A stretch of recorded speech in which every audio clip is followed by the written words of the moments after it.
Assalamualaikum warahmatullahi wabarakatuh. Marhaban ya Ramadan kepada kita semua. Yang terhormat kepada Bapak Kepala SMK Negeri Rengel yang saya hormati, Bapak, Ibu Guru serta staf pekerja SMK Negeri Rengel serta teman-temanku yang ada di rumah. Pertama-tama, marilah kita panjatkan puji syukur atas kehadirat Allah Subhanahu wa Ta'ala yang mana telah melimpahkan nikmatnya kepada kita semua sehingga kita dapat melakukan aktivitas seperti biasa. Kedua kalinya, sholawat serta salam tak lupa kita haturkan kepada junjungan Nabi besar Muhammad SAW yang mana telah membimbing kita dari jalan kejahiliyah menuju jalan yang terang benderang yaitu ad-dinul Islam. Perkenalkan, saya Calista Fania Nur Saputri selaku moderator yang akan memimpin acara podcast pada pagi hari ini. Nah, di samping saya sudah ada salah satu guru yang cantik, guru agama SMK Negeri Rengel nih, bersama Bu Dahlia Elhiyaroh SPD. Selamat pagi Bu Dahlia. Pagi, Mbak. Nah, baik teman-teman yang ada di rumah, hari ini kita akan membahas tentang cara menumpuk hutang puasa, apakah harus dibayar 2 kali lipat? Seperti yang kita tahu bahwa siswi SMK Negeri Rengel ini setiap 1 bulan sekali pasti akan melaksanakan yang namanya menstruasi atau berhalangan ya Bu ya. Nah, pada kali ini gimana sih Bu caranya membayar hutang puasa? Apakah harus dibayar 2 kali lipat? Iya, sebelumnya Assalamualaikum warahmatullahi wabarakatuh. Terima Waalaikumsalam kasih atas kesempatannya mengundang saya hari ini di acara podcast pesantren Ramadan ya. Jadi menarik ya Mbak ya kalau kita bicara tentang menumpuk hutang puasa, apakah itu dibayar 2 kali lipat? Karena memang banyak sekali pertanyaan di luar sana tentang bagaimana sih cara kita untuk membayar hutang itu. Nah, adapun caranya itu apakah dibayar 2 kali lipat atau hanya sesuai yang ditinggalkan. Nah, jadi tidak ya teman-teman. Jadi faidatum min ayyamin ukhor ya. Jadi digantinya di hari lain dan itu sesuai dengan jumlah yang ditinggalkan. Jadi sangat tidak benar ya kalau misalkan Bu saya meninggalkan hutang 7 hari karena 7 hari itu saya sedang haid misalkan, jadi dibayarnya berarti 2 kali lipat 14 hari Bu. Jadi tidak seperti itu. Kalau seperti itu akan memberatkan ya Mbak. Iya. Jadi dibayarnya sesuai dengan hari yang ditinggalkan ya 7 itu seperti itu. Berarti kalau 5 hari juga membayarnya 5 hari ya Bu kalau ya. yang ditinggalkan biasanya anak-anak mensnya atau haidnya 5 hari ya dibayarnya 5 hari atau dikodok seperti itu istilahnya. Nah, buat kalian yang masih bertanya-tanya 2 kali lipat atau enggak, itu jawabannya salah ya Bu ya. Sesuai dengan hari yang ditinggalkan aja. Iya. Nah, untuk teman-teman ini juga masih banyak yang bingung Bu. Batas waktu untuk membayar hutang puasa itu kapan sih Bu? Nah ini nih, jadi kemarin Bu Dahlia juga ada yang tanya Mbak di kelas, Bu, saya itu kemarin yang tahun lalu itu belum sampai penuh Bu bayarnya 5 misalkan 5 hari saya tinggalkan baru saya bayar 2 Bu, terus sudah datang lagi Ramadan sekarang. Nah gimana? Jadi membayar puasa itu harus disegerakan. Contohnya ya, ada beberapa hal yang harus kita segerakan dalam Islam. Misalkan ada panggilan sholat, maka kita harus segera datang untuk sholat. Atau hutang, nah hutang itu kan juga harus disegerakan untuk membayar ya. Tidak terkecuali dengan hutang puasa ini juga. Jadi ketika misalkan anak-anak di rumah semuanya ya, terutama yang putri maupun yang putra sama aja, ketika kita punya hutang puasa maka segeralah untuk dibayar atau diganti. Nah digantinya kapan Bu? Misalkan ya ketika setelah selesai bulan Ramadan, itu bulan Syawal ya, jadi anak-anak bisa puasa setelah Syawal, itu kan ada ya puasa sunnahnya. Itu bisa sampean pakai untuk membayar hutang itu. Jadi sebisa mungkin sebelum Ramadan berikutnya datang itu sudah terbayarkan semua, atau sampai mepet-mepetnya bulan Sya'ban pun masih bisa. Masih ya. bisa Bu? Masih bisa, tapi Sya'ban itu kan sudah mendekati Ramadan ya. Jadi kita kan harus mempersiapkan diri juga untuk menyambut Ramadan supaya fisik tetap fit untuk menyambut Ramadan yang penuh berkah seperti itu. Nah, jadi batas waktunya itu harus disegerakan ya Bu ya. Nah, bagaimana sih Bu cara mengganti puasa itu? Nah, cara mengganti puasa dalam Islam itu ada dua, Mbak. Jadi yang pertama ada dengan mengqadha dan yang kedua dengan membayar fidyah. Nah, ini tapi kita harus berhati-hati karena ada beberapa ketentuan mana orang yang harus mengganti dengan fidyah, mana juga yang harus dengan qadha tadi. Nah, bagi untuk teman-teman semua, anak-anak semua, jika meninggalkan puasanya itu karena halangan syar'i, misalkan kedatangan tamu tiap bulan, itu digantinya dengan mengqadha atau mengganti puasa itu di hari lain. Namun ada beberapa kriteria, misalkan orang yang sedang sakit parah, ya jadi kalau dipaksa puasa di hari Ramadan itu dia sakitnya akan lebih parah gitu dan mengancam jiwanya, atau ibu-ibu yang sedang hamil, ya.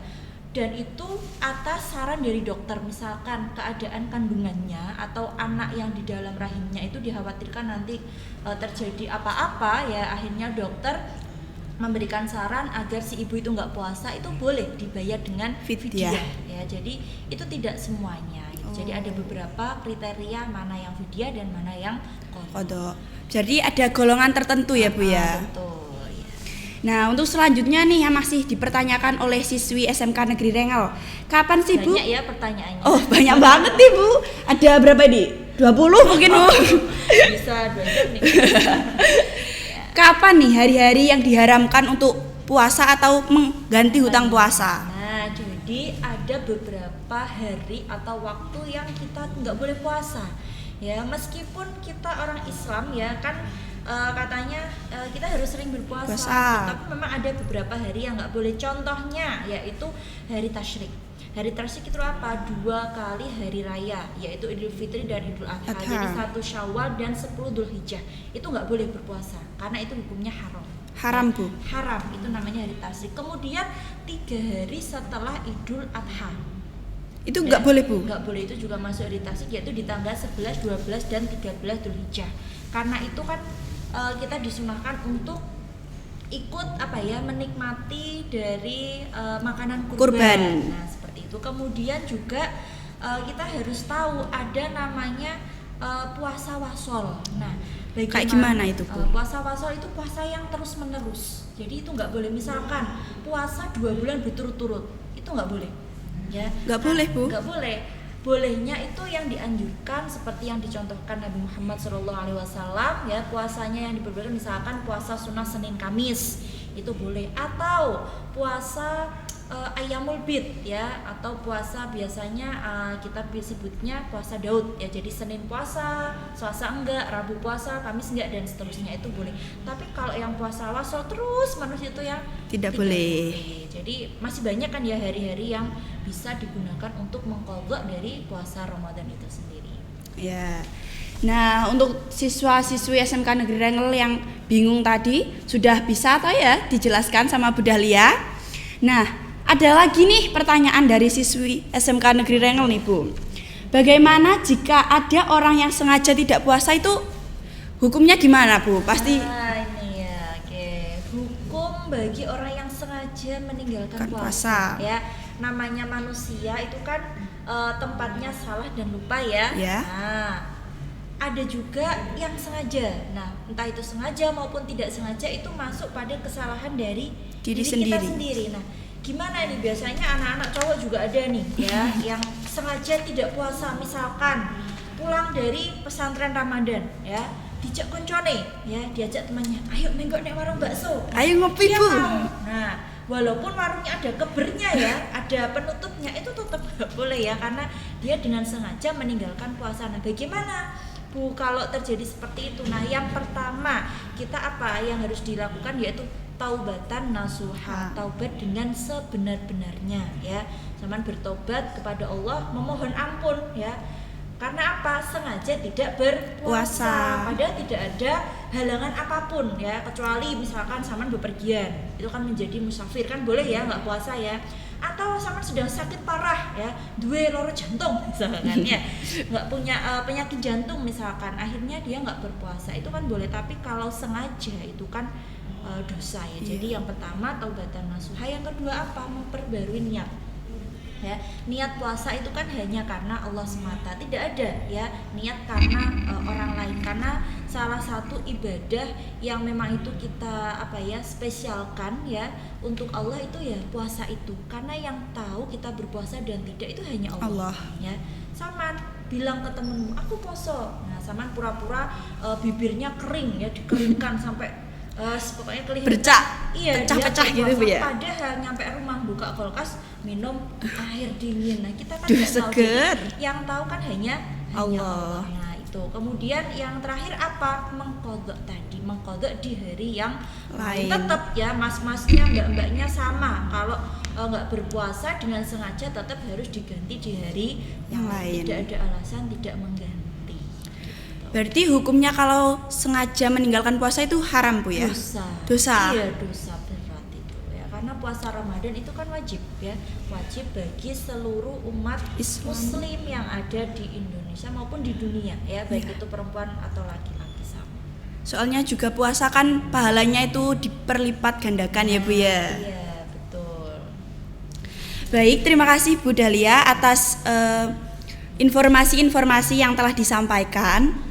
Nah, untuk siswi SMK Negeri Rengel yang masih bertanya-tanya tentang gimana sih cara mengganti hutang puasa itu, pasti sudah terpecahkan kan, karena sudah dijawab oleh guru agama kita yaitu Bu Dahlia. Terima kasih Bu Dahlia kami sampaikan. Semoga bermanfaat ya. Amin. Anak dan kita semua. Oke. Nah, kesimpulan dari tema kita kali ini yaitu cara untuk membayar puasanya yaitu dengan cara menyegerakannya dari bulan Syawal sampai bulan Sya'ban, dan cara untuk mengganti puasanya yaitu dengan cara mengqadha dan membayar fidyah, itu pun juga ada golongan-golongan tertentunya. Nah, itu saja kesimpulan yang dapat saya sampaikan. Terima kasih saya ucapkan kepada Bu Dahlia selaku narasumber dari podcast hari ini. Saya akhiri, wassalamualaikum warahmatullahi wabarakatuh.